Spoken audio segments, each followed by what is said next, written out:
Hello and welcome to my little introduction and short tutorial to my new clothing set called DragonKeeper. I'm going to show you how to get started with a few pieces and what special features are included to make your life a little bit easier. First, obviously, we need a Victoria 4 in our scene. This is Victoria 4 right out of the box without any morphs included. And I'm going to start by conforming this dress to Victoria. So you might notice I am using Poser Pro 2014, which allows me to just drag and drop the item to conform it. First, you will see that the insides of this color are not visible, and we can fix this with a little setting change in our render settings. Go to Preview and uncheck the option Remove Back-Facing Polys. Save the settings and you will notice that the insides of the color are shown as shaded gray. I've set up all my shaders that the insides of this color will render as normal, so they will look no different as the rest of the dress. So, about the special features I mentioned, this dress and pieces like the stola and the overskirt contain a number of control dials, which means that each extra ghost bone present in this dress can be controlled by this controller dial group in the body of the dress. It controls the main skirt. You can twist it from side to side, move it sideways and to the front and back. But you can also move only parts of the skirt, like the complete left side or the lower left side. Of course, the same applies to the right side and the lower right side as well as to the front, lower front, back, and lower back. Now I have used my control dials to achieve a specific shape of the dress. If you want to play around a little bit more, you can also use the style dials in here to achieve a number of looks, which can add a little bit more variety to your dress. But at first I'm only going to show the control dials. Now the included overskirt in this set has the same ghost bones and the same controls, so it might be some work to transfer the settings I have entered for this dress via the ghost bone controls to this overskirt, but there's one little trick to make your life a lot easier. You can simply copy all these control settings to the overskirt. Hit Ctrl C while selecting the body of the dress, then select the body of the overskirt and hit Ctrl V. So, nice and easy. You might have to adjust the back of the overskirt, but the main work is done and you do not have to fiddle around with control dials to get your desired result. So returning back to the main dress, I also want to show you a couple of other tricks. First, if you want to use this dress with poses, I'm going to choose one of the default poses for Victoria 4. You might find some poke through going on, especially in the chest and upper arm area. To minimize this poke, I recommend to use the magnetize feature for the dress. You can find the magnetized clothing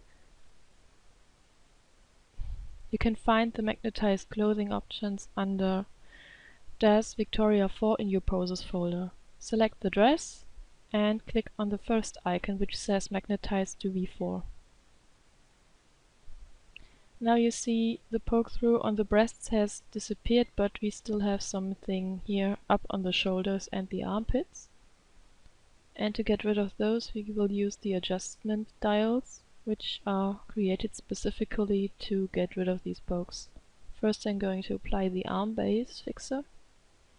And you see, already most of the poke through is gone, under her arm and up on the shoulder here.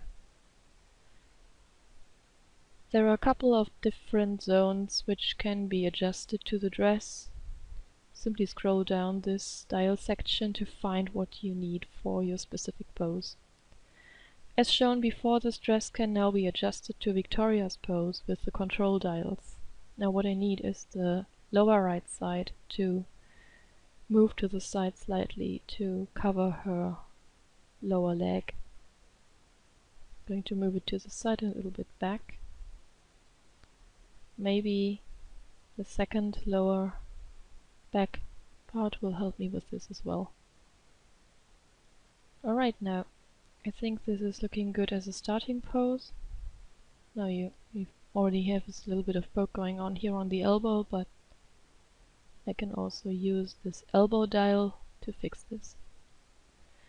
If you want to use different parts of the outfit, you can use this copy and paste trick.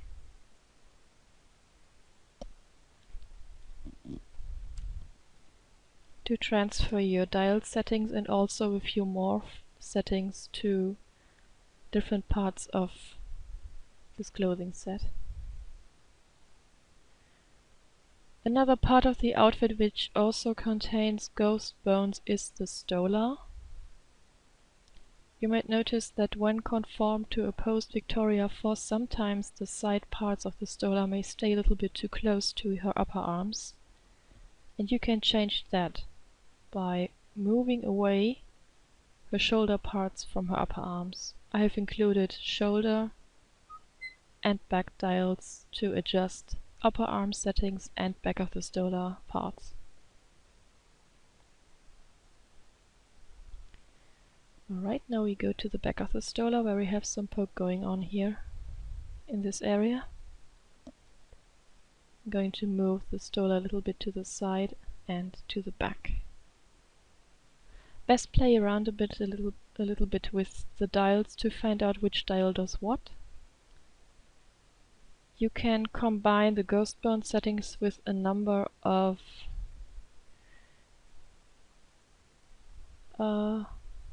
style and adjustment morphs I have included.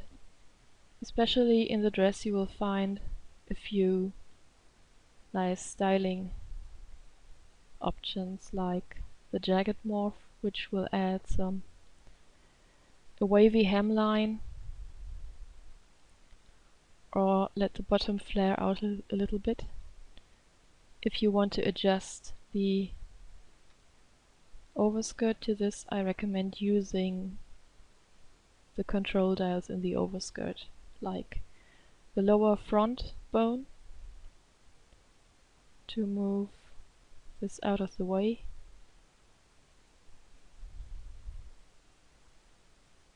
or perhaps the lower back bones. You see, you can get the two gown parts to look very dynamic and very fluid in their movement if you take your time and try to adjust them to the different poses. So, I think that's all for now. There's not so much more to say.